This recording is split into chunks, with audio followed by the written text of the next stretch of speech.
Here we go. Salute to NBA Nation on this Friday, October 27th, man. Another edition of the NBA Report with your host, CP the Franchise here. On today's episode, it is Dame time in Milwaukee, man. Damian Lillard goes off in his Milwaukee Bucks debut. Plus, LeBron saves the Lakers in their home opener from KD and the Suns.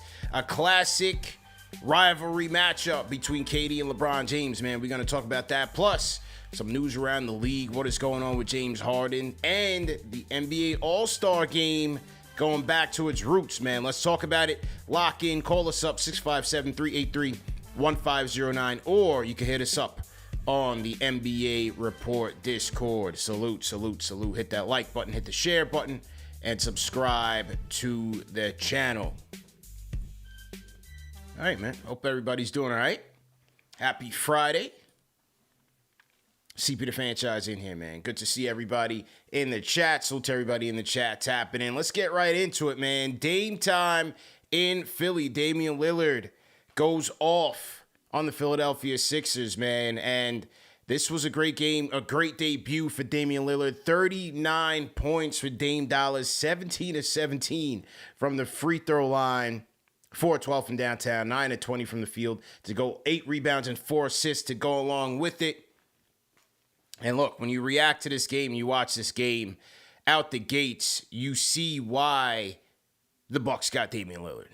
You see why he is head and shoulders different than Jrue Holiday. And not a knock on Jrue Holiday. Jrue Holiday certainly brought different qualities to this Milwaukee Bucks team, and those qualities ended up helping this team win a championship just a few years ago. But with Damian Lillard on this team offensively, this team is going to be a juggernaut on most nights in the NBA because, number one, you got to guard him out there on 40 feet. The Bucks are running several double screens for Damian Lillard, getting him going downhill and into space, which is dangerous. Then you got to contend with Giannis on one side. You might have Chris Middleton on the other. You got Brook Lopez spacing the floor for you. That offense is going to be electric with Dame time running the show. And just as his name suggests, it was Dame time in the fourth quarter because despite the fact that the Bucks had a 19-point lead throughout the second quarter, Philly came climbing back. Give the Sixers credit. I thought this was a really good game. You had a nice back and forth between Giannis and Embiid. Tyrese Maxey going off. Kelly Oubre had his shine in this game. And so Philly would start clawing back. Tobias Harris getting involved, so on and so forth. And this game would go back and forth into the fourth quarter. And that's where Dame time comes into play. Because now if I'm Milwaukee, I don't have to rely on Giannis to either be the scorer or the creator to help guys get going. Now I've got a one-man offense in Damian Lillard, one of the most clutch players of all time in the NBA, and Dame showed it last night. Absolutely went ballistic, especially in the second half and into the fourth quarter, and gave the Bucks exactly what they needed, a closer and an absolute stud. So that was a great performance by Damian Lillard, man. Absolutely just sensational performance by Damian Lillard. Now, things got a little bit interesting here, and I want to see what you guys think in the chat because things got a little bit interesting in this game because at the 4-minute mark, the Sixers were up by 2. Giannis puts up a shot and gets his own rebound. He gets his own rebound, and that looked like a travel. But nevertheless, he gets his own rebound, gets it to Damian Lillard, who knocks down a 3 and puts the Bucks up by 1. Now, the game wasn't over from there. Sixers had their shots. As I said, Tobias Harris would knock down a big 3 in this game. But then Damian Lillard would end up clapping back and winning this thing on the free throw line for the Milwaukee Bucks. But that looked like a travel. That definitely looked like a travel. Now, the NBA claims, the referee claims that it slipped out of his hand, so they didn't call a travel on it. Claimed ball slipped out of his hands. That looked a little suspect. You tell me. That one looked a little sus. But nevertheless, they gave it to him, and Dame would end up closing the show. So, great debut by Dame. Absolutely sensational performance. And he showed you right there from day one why the Milwaukee Bucks drafted him, and they're going to be a powerhouse in the East should they remain healthy. Now, here was Dame after the game in terms of just what he saw out there and his approach to this one. Here's Dame after the game. You know, I think anytime your team is encouraging you to be yourself and do what you do when it's so early, it helps. But, you know, I think I've had enough conversations with guys, especially with Giannis, where I know I came in knowing what was expected of me, you know, when these type of situations came. And I've been in enough of those situations where I know it's probably not going to always be me making a shot or taking a shot. But, you know, they're encouraging me to be the person to take control and make decisions and, you know, decide what's going to happen in those moments. And that's what I'm here to do. That was Dame said. That's what I'm here to do. Score and kill. And that's exactly what he did, man. From day one, they put the ball in his hands. Hey, it's your time. Do your thing. And this is Dame, man. An absolute assassin. And so that 1-2 punch with he and Giannis, that's going to be hard to beat on most nights. Giannis himself would chip in this game with 23 points, 13 rebounds, 3 assists, 2 steals, 2 blocks, and 10 of 22 from the field. So an excellent two-way performance for Giannis as well. And he and Embiid were going back and forth. That was a nice little look for there. You know, you hope to as we talk about this LeBron and KD rivalry in air quotes, you know, you hope that we get some more of these, especially with, you know, Giannis in his prime and Embiid still there. Embiid trying to get that championship. He's the MVP. You want to see these guys continuing to, you know, go at it, especially in the East, and try to set up a little bit of a rivalry there. So you saw that back and forth.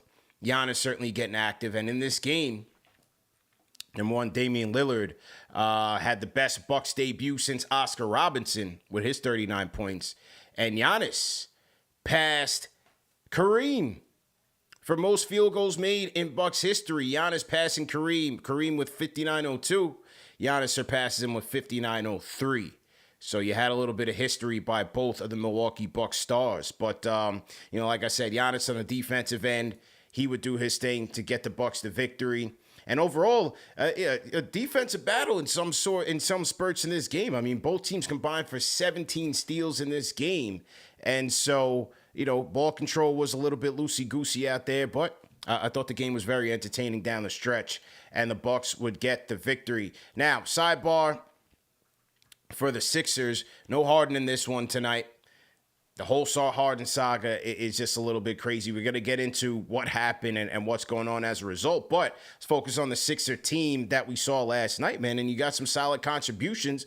Obviously, it starts with Maxey because Maxey is the present and the future of the Philadelphia 76ers, man. 31 points, 10 of 22 from the field for Tyrese Maxey, 3 of 10 from downtown, 8 of 10 from the free throw line with 8 dimes. That is the guy. That is the new head of the snake. This is why Daryl Morey said, James Harden, I'm sorry, man, but it's just not your time. It's Maxey time. And what you saw with the Sixer team now, through Maxey, you saw this last year when they were running with him off the bench. They play faster. They play a lot faster. You know Nick Nurse is going to want to do that. And so I thought Maxey was terrific last night. You saw an excellent two-man game between he and Embiid, especially in crunch time of this game. Thought that was cool to see. Joel Embiid, the process, 24 points, 9 of 21 from the field, 6 assists, 7 rebounds, 3 of 7 from downtown. I thought he was decent, should have been a little bit better, especially down the stretch. And then Tobias Harris chipped in, man. 20 points, 8 of 9 from the field, 7 rebounds to Tobias Harris. A nice, efficient game for him. And how about Kelly Oubre? You know, Kelly Oubre can get it going in droves. 27 points for Oubre, 9 of 11 from the field, 4 rebounds, 5 or 6 from downtown, man. A highly efficient game for Kelly Oubre, plus 14 off the bench.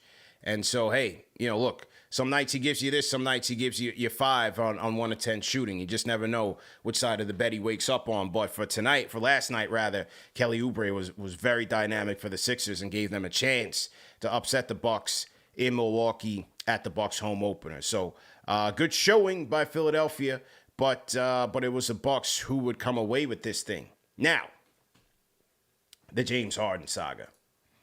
The James Harden saga, ladies and gentlemen. First, it's Maury's a liar, trade me. Then it's, I'm coming back. I'm coming to practice. He comes to practice. Now, yesterday you find out that Harden pulls up to the airport, ready to go to Milwaukee with the team, and supposedly both Nick Nurse and Elton Brand tells him that he can't come on the flight. Weird stuff, ladies and gentlemen. Now, as you know, with this he said, she said stuff, you never know who's telling the truth here. But supposedly that's the story that's out there, that James Harden was sent away on the tarmac, and that the team didn't want him around. Now, according to Nick Nurse, he's ramping up, and they want him to get up to game speed before he comes back around. This thing is just weird, man. This thing is just weird. So now, remember, with the NBA's policy on participation now they don't want you load managing if you don't have to, right? They don't want you making up stuff. So now the NBA is investigating the Philadelphia 76ers over the load management situation because Harden missed a national TV game. He's not on the bench. What's going on here? So now the league's steadfast in their participation policy. You already have an opening night where Bradley Beal didn't play against the Warriors. Then you had both Beal and Booker out against the Lakers, and now you got Harden missing the game against the Bucks. So there it is for the ironclad load management policy, which is just a joke because there's no way that they're going to be able to accurately enforce this thing. But nevertheless, they are reviewing the situation. Look, man, James Harden and Daryl Morey have to just come to grips with reality here. For James Harden, look, you're not the guy. You're not the guy. You're not the guy anymore, man. The Sixers have made that decision. You're on 1 year left on your contract. There's one team interested in getting you. I mean, that's just what it is. That's just what it is. And for Daryl Morey, you're not going to get a king's ransom for this guy. He wore out his welcome in Houston. He went to Brooklyn saying he wants to go to Philadelphia. He leaves Brooklyn. He goes to Philadelphia. Now he wants to go somewhere else on a lame duck contract. I mean, it's time to just wrap it up, send this guy to the Clippers, and keep it pushing. Keep it pushing.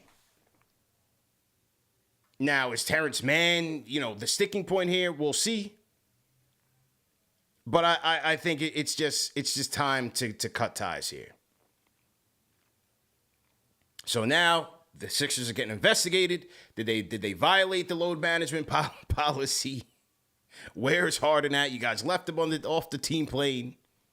But it's going to be interesting to see if Harden actually gets fined for missing games now, if the Sixers are going to be held liable. Who knows? Absolute circus going on with James Harden and the Sixers, man. They've just got to pack it up and keep it pushing.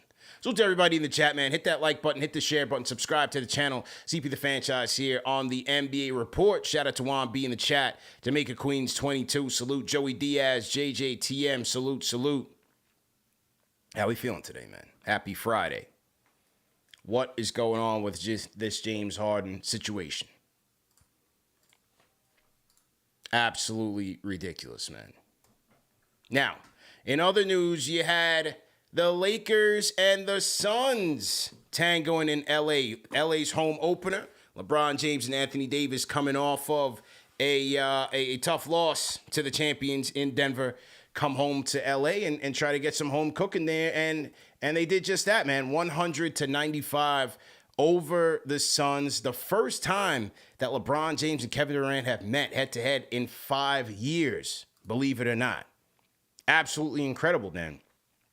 Lakers found themselves down by 12 going into the fourth quarter, man, and stole this thing going away, led by one LeBron James, man. And so much for LeBron James's load management policy, because he played 35 minutes in this game, scored 21 points, 7 of 14 from the field, 9 assists, 8 rebounds. It was a LeBron game, right? So much for the load management policy. when you got to win games, you got to play LeBron. That's just what it is for the Lakers.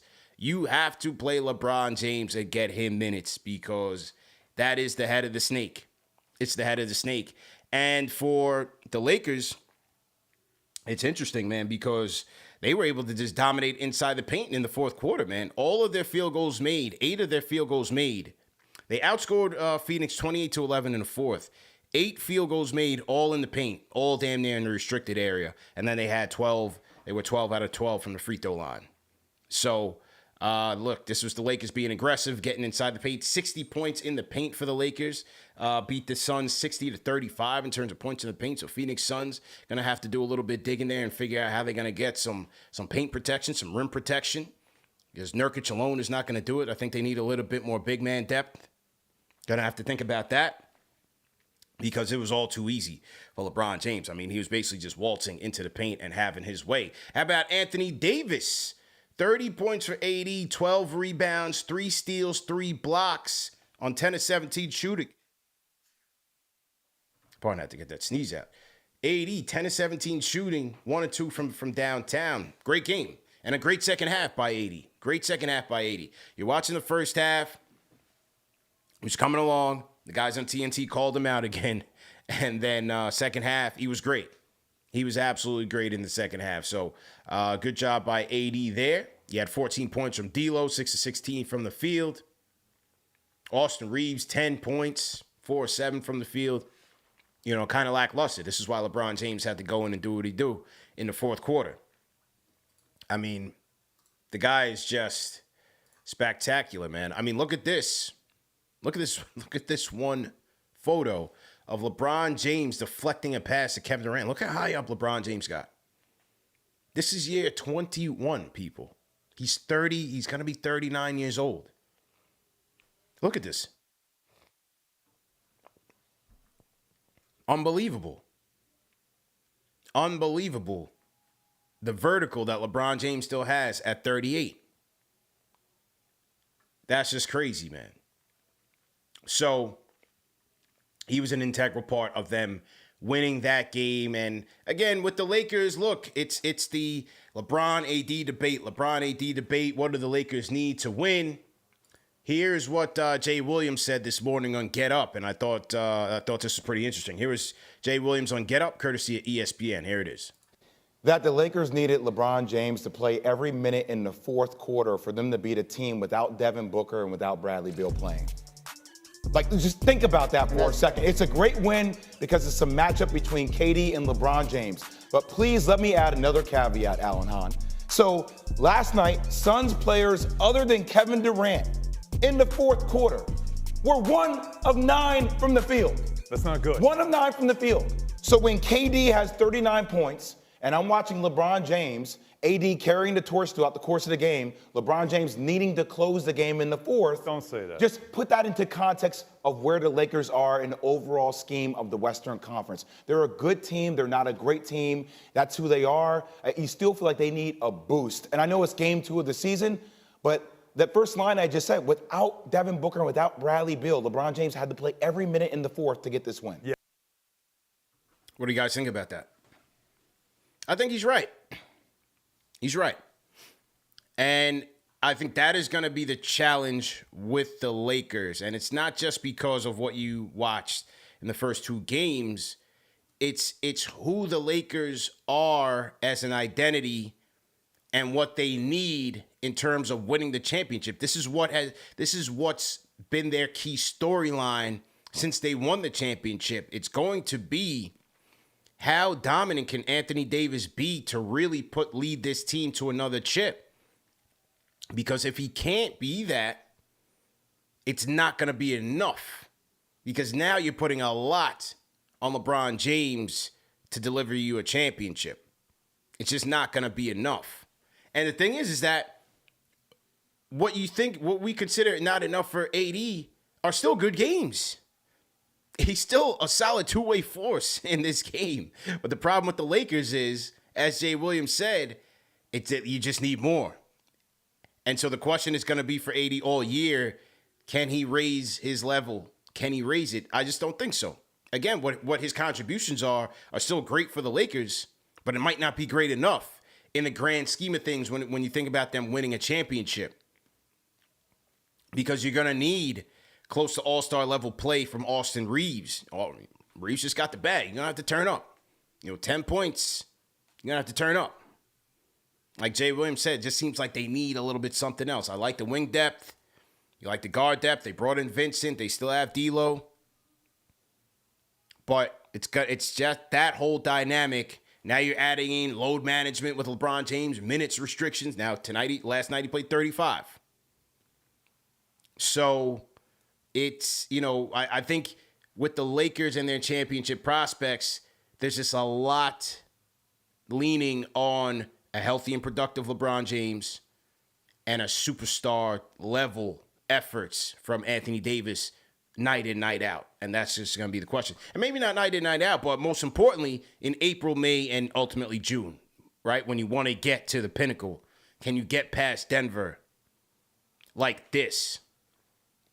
Can you get past the Suns like this? Like the Suns, hey, like Jay Will said, they needed every effort there. They were down by 12 points to a Suns team without Devin Booker and without Bradley Beal. So it took a lot of effort to put them away at home. So something to think about as the season progresses. Now, on the Suns side of things, as I said, no Bradley Beal, no Devin Booker for the Suns. So it was KD and his band of merry men that had to come through for him. And this was an interesting one. You had Eric Gordon getting the start. And I like Eric Gordon. I always liked Eric Gordon. He's a player. He knows what to do.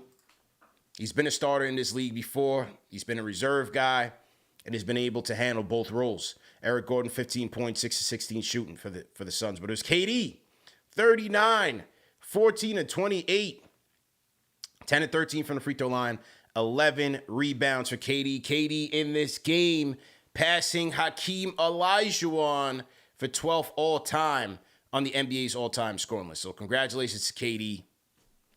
Great performance. I thought he was excellent from the field last night. Shot 50% from the field last night. And you're watching KD, man. You're watching KD cooking. This had great moments, too, because you had moments of that back and forth between LeBron and KD. So it was great to watch. But with KD, man, you're just watching him in this game and just watching him go to work. Watching him with intention and how he's moving out there. He's getting into his spots, pulling up in his jumper so fluid. And just pulling up from really anywhere you wanted to, man. And was just knocking it down. Torching the Nets. An electric offensive performance from an all-time great, man. And that's why it's like, even though this was like game 2 of a regular season last night, I mean, you had to take a step back and really enjoy the greatness that was on the court between LeBron James and Kevin Durant, because they haven't, when I put the rivalry thing in air quotes, it's because we never really got that true rivalry between these two all-time greats, like, the Magic and Bird days and the Jordan and Bird, Jordan and Isaiah. Like, you just didn't get that. Number one, because the league is soft now. So all these guys are like all best friends and business partners and all that. So, like, they don't like to, the rivalry when the games got physical and there was much more bravado and ego on the line.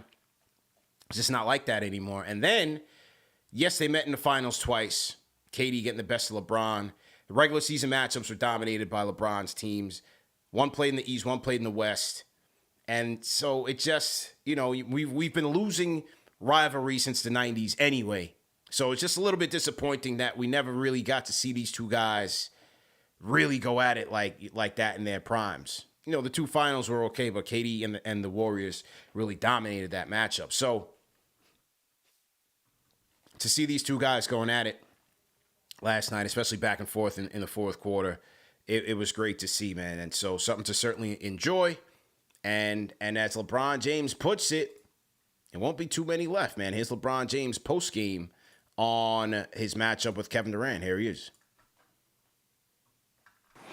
We don't have many matchups left. Not sure how many we have left, but so you don't ever want to take it for granted when you're out there with such a great player, one of the the best that ever played this game. So it's always a treat, and it's fun. All right, that was LeBron James. Don't have much left, man. You really don't have much left. So will have to enjoy these last few. Maybe they see each other in the playoffs. But that would be a great matchup. A great matchup to see, man. And I'm looking forward to seeing how these Suns look once they're at full strength, man, because I like the depth. I like Okogie. Okogie got to start tonight as well. Last night, 10 points, 8 rebounds for Okogie. I like Eric Gordon. I like what Grayson Allen can bring for their bench. Watanabe, all these guys. So I just want to see what happens when Beal and Booker come back and how they look. Because offensively, I think they're going to be solid. They're going to be dynamic. And if Booker can provide enough playmaking for them, they say Beal can do so as well. We'll see. That would be a good look for them. That would be a great look for them. And then I think the one thing that they do need to address still is their big man situation. Like, Nurkic is good, but do they have enough depth behind him? You could tell last night the lack of foot speed really hurt him, especially when you have LeBron James beating you off the dribble. I mean, he's still LeBron James. You still respect him, but he obviously, Father Time has caught up with him, and he has taken a step back. So, something to think about there for sure. But the Lakers winning the point matchup 60-36 is all you need to know there. 60-36. Suns offering no resistance there. None. So, just something to think about for the Suns as they continue on their journey. Something to think about as they continue on their journey, man. So to everybody in the chat, once again, hit that thumbs up button for you boys. CP, the franchise here on the NBA Report. Hope everybody's doing well on this Friday. Hope everybody's doing well, man. Couple other news. Let's see what else is going on here. The All-Star Game. The NBA All-Star Game is going back to East versus West format. What do you guys think about that, man? The NBA All-Star Game going back to East versus West format. According to Adam Silver. What do we think about that? Going back to the roots. Going back to its roots. You know what? I think, here's the deal. It's not going to matter. It is absolutely not going to matter that the NBA goes back to East versus West in the All-Star Game because these guys don't take the game seriously anyway. So it doesn't matter if it's East versus West, if it's North versus South, if it's 3-on-3, 2-on-3, 5-on-5. It don't matter when they don't play hard. You know, I love it for the fact that we just talked about the Western Conference. I mean, the West, I don't see how they lose. They're going to have LeBron, KD, Luka Doncic, right? You're going to have Devin Booker on this team. You're going to have Steph Curry on this team. How's the West supposed to lose if they actually play the game properly? And on the East side, look, you'll have Tatum, you have Brown, you have Giannis, you have Lillard, you have Embiid, Spider. Ooh, you're going to put Sage Gilgeous-Alexander on the West. East is in trouble, boy. Trouble. If they play the game. Same-ish, different uniforms. Like, the passion has just left the game. The money is taken over. And look, man, I love to see these athletes getting their paper up and getting the dollars they command. The new TV deal is coming out. Salaries are going up. You're seeing $50, $60 million bags. I love it. They earned it. They're on the stage, and the interest in the game has never been greater. The promotion of the game has never been greater. All of that is great. But because of that, the stakes now are so high where it's just like championship or nothing. And it's kind of like it's just taken away from the passion and the hunger. And the rivalries. It's taken away from that, man. So, I don't know. Look, I love it. I'll still watch the All-Star Game because of the nostalgia, because of what it's meant to the game back in the 90s, early 2000s when they actually played the game. And you got to see the greats against the greats and try to beat each other. But I don't have any hope. It was cool to see them mix it up with the captains and stuff like that. I thought that was a cool idea. But it's just not going to hold. And I don't know how else to make it better. Now, they're also saying that the Big Three is suing the Department of Justice is looking into anti-competition violations by the NBA. The Big Three is alleging that. So the NBA is being investigated for allegedly targeting the Big Three. And the reason I bring the Big Three up is because I think that would also be kind of like a good idea if these guys were actually going to play. Maybe the NBA should buy the Big Three. You already have stars or older stars, aging stars or former players going into the Big Three. You're not promoting it. Maybe this is something. Guys are playing in summer leagues anyway, so they are playing the game. It's not like they're just sitting out resting. Maybe guys, you saw Jaylen Brown did it. Jaylen Brown went out there to support Ice Cube. He played in the Big Three. Maybe it's a Big Three type of tournament in the summertime. You're already going to be playing competitive basketball, whether it's Rico Hines, or you playing in the Drew League, you playing at Chris Brickley, you playing Black Ops, you playing World Cup. So guys are already playing overseas. I mean, after the summer, during the summer. So maybe that's something to take a look at. A little Big Three. But yeah, U.S. Department of Justice investigating the NBA over its alleged antitrust violations targeting Ice Cube's basketball league, the Big Three. Ice Cube accused the NBA of pressuring advertisers to not work with the Big Three. Interesting. TM says, get CP in the celebrity game. Absolutely, I'm with it. Never pass up a challenge. Never pass it up, man. So, yeah, just interesting. Interesting dynamics, man. Let's look around the league, man. See what the weekend looks like. See how the weekend slated games looks. So to everybody in the chat, once again, hit that thumbs up button for you boys. See how the weekend slated games looks. You got Detroit and Charlotte tonight, all right? You got a little Cade and LaMelo. Cade Cunningham having a good season debut, 30-piece. Denver and Memphis, no John Morant. How about the Knicks and the Hawks? Speaking of rivalries, Knicks head down to Atlanta. Want to smack fire out of Trae Young and his sloppy haircut, and maybe they get a win. That loss against the Celtics did not sit right with me. Speaking of Celtics, you got Miami and Celtics tonight. That should be a good one. OKC at Cleveland. You got SGA headed into Cleveland to take on Spider and the renovated Cleveland Cavaliers. Okay, I like that one. You got the young Houston Rockets headed into the Alamo to take on Wemby. I like that. Clippers in Utah. Not a bad one. And Golden State, Sacramento tonight. So you got a little rivalry matchups or rematches, playoff rematches tonight. Doubleheader on ESPN. So I like Friday's tilt. Saturday, how about this? Knicks and Pelicans, Zion. I forgot who I was talking to. It might have been Alan Hahn of ESPN. Zion has only played the Knicks twice, and it was during the COVID-shortened season. So we haven't really gotten to see much Zion, man. Zion and Julius about to go at it. Zion and Mitch. Then you got the rest of the supporting cast of the Pelicans. You got Brunson, you got RJ.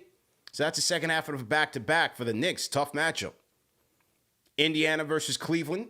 I'm into that. I'm definitely into that. Utah at Phoenix. We'll see if Beal and Booker can get healthy for that one tomorrow night. So Saturday looks okay. Sunday, you got Denver at OKC. I definitely like that matchup. I'll be tapped into that. You got, who else we got here? San Antonio Clippers, and then Lakers Sacramento. Okay. So we got a couple of games that we can react to. Also on Monday, we will be talking Chicago Bulls season, man. We're gonna have my guy Fees from Chicago Bulls Central on the show on Monday, so that should be a good show as well. And then we'll be reacting to the weekend's games and tapping in, man. Tapping in. The number one show for the fans, by the fans, the NBA Report. So to everybody in the chat once again, let's hit that like button, hit the share button, and subscribe to the channel, man. We're just getting started. You can catch us here live Monday, Wednesday, Friday at 12:30 p.m. Eastern time. So that'll be the lunch hour for our guys on the East Coast. Breakfast time work time for guys in the West, and dinner time for guys overseas across the pond, man. So we're trying to fill all time zones. So we're going to do our part. You do your part, man. Hit the like button, hit the share button, subscribe to the channel. Salute to all the mods. Salute to Gamma TM, Team KFTV in the building. Salute to JJ, Jamaica Queens, 22, D-Block 1755. Salute. We will see you guys on Monday. Also, remember, this show is available in audio podcast format, man. So no reason to miss it. Tap in with us, man. The NBA reports. As I said, people, we just getting started, man. I'm out of here. Have a great weekend. Be safe. Have a great time. Peace.